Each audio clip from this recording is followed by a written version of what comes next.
আফ্রিকার হৃদয়ে অবস্থিত একটি দেশ হলো সুদান, যে দেশ একসময় নীল নদীর তীরে সভ্যতার জন্ম দিয়েছিল। আজ সেই দেশ রক্তে রঞ্জিত, বোমা, ক্ষুধা আর অনন্ত বিভাজনের মধ্যে জ্বলছে সুদান। কেন এমন হলো, কে কার বিরুদ্ধে লড়ছে এবং স্বর্ণ কেন এই যুদ্ধের মূল কেন্দ্রবিন্দুতে পরিণত হলো? সুদানের গৃহযুদ্ধের মূল দুটি পক্ষই হলো সুদানিস আর্ম ফোর্সেস অর্থাৎ এসএএফ আর র্যাপিড সাপোর্ট ফোর্সেস অর্থাৎ আরএসএফ।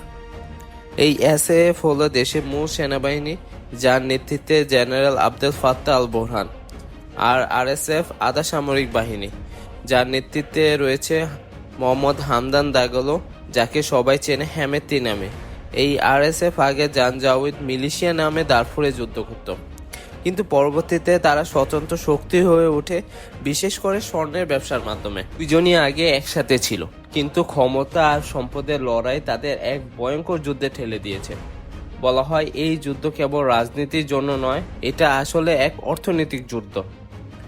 2019 সালের দিকে ওমর আল বাশিরের পতনের পর এসএফ ও আরএসএফ একসঙ্গে অন্তর্বর্তী সরকার ছিল।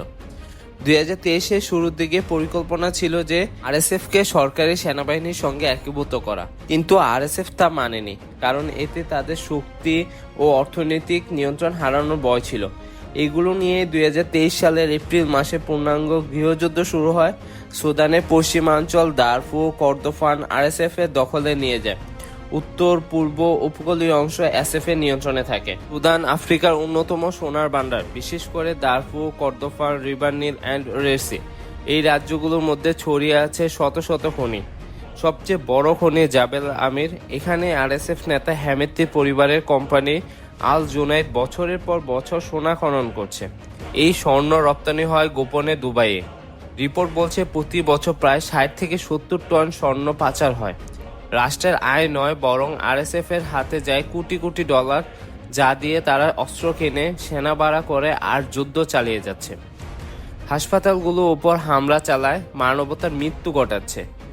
যুদ্ধ এখন কেবল সৈন্যদের মধ্যে সীমাবদ্ধ নাই, হাসপাতাল, স্কুল, কলেজ, আশ্রয়কেন্দ্র সবই রণক্ষেত্রতে পরিণত হয়েছে। 2025 সালের মাঝামাঝি সময়ে আরএসএফ বাহিনী উত্তর দারফুরে আল ফাশার শহরের একটি হাসপাতালে হামলা চালায়। ড্রোন ও মোটর হামলায় 70 জনেরও বেশি মানুষ নিহত হয়েছে। মা, শিশু, আহত রোগী কেউ রক্ষা পায়নি।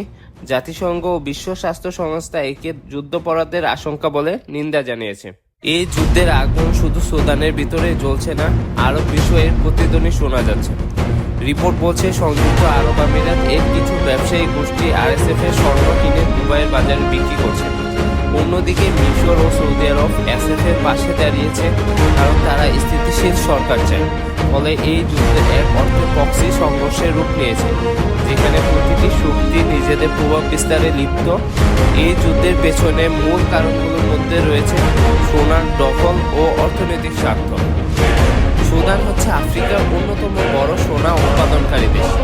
প্রায় প্রতি বছর আনুমানিক প্রায় 100 টন পর্যন্ত হতে পারে।